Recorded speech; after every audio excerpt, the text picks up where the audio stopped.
Introducing Swinburne University of Technology. It is an Australian institution in the education industry. Swinburne was founded in 1902 in the Melbourne suburb of Hawthorn. It was founded by a guy named George Swinburne.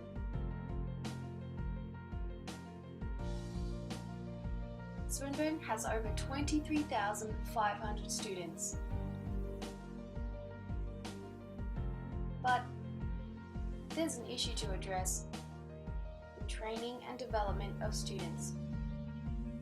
It's whether or not lecture-based training is generally superior to other forms of training. This is relevant to Swinburne because a lot of the teaching and training methods used are in lectures. Let's take a look at what we will cover.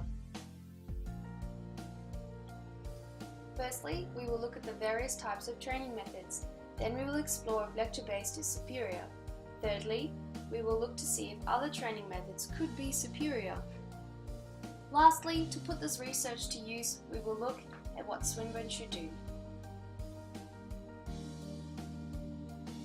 Here's types of trainings.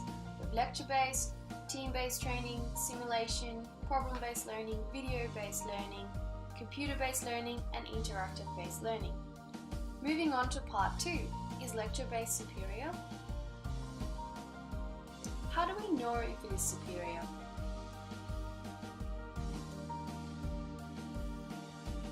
Let's look at the evidence, making sure it is from appropriate and trusted sources.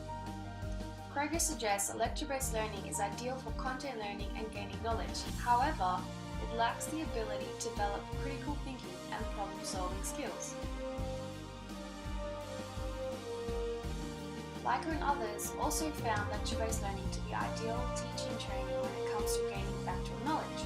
However, not so much when it comes to actually implementing the knowledge. Similar to this, previous studies from Varney and others found this method to be ideal for learning instructions. However, its retention rates are poor.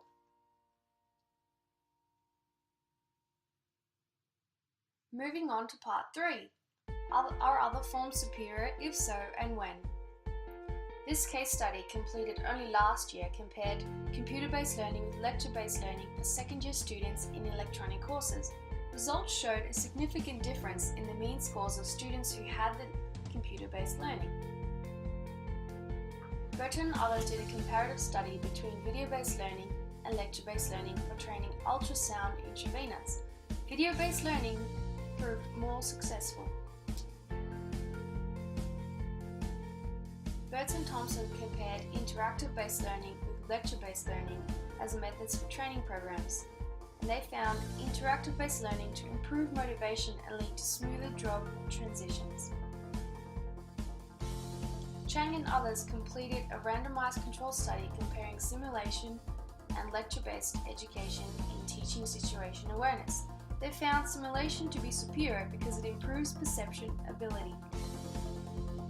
A study by Godbout and others compared simulation against lecture on long-term clinical performance and found retention after 3 months actually to be higher in the group exposed to simulation-based training.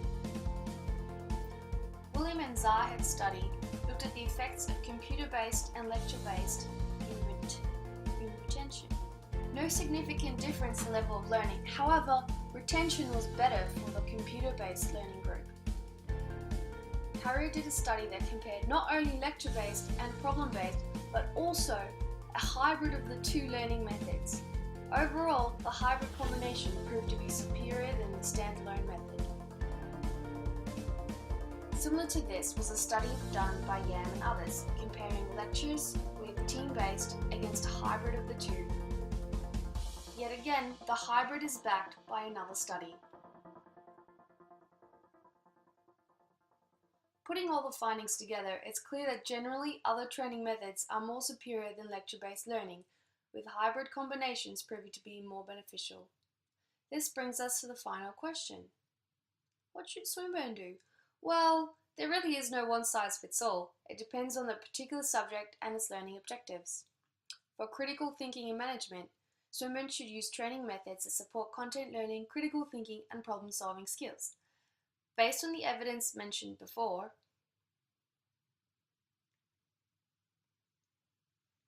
the best approach would be a hybrid combination of learning methods focusing more on problem-based learning. This will enable students to learn more, be more motivated, better develop critical thinking and problem-solving skills, with better transitions into the workforce. Thank you for watching this presentation. I hope you found it interesting and insightful.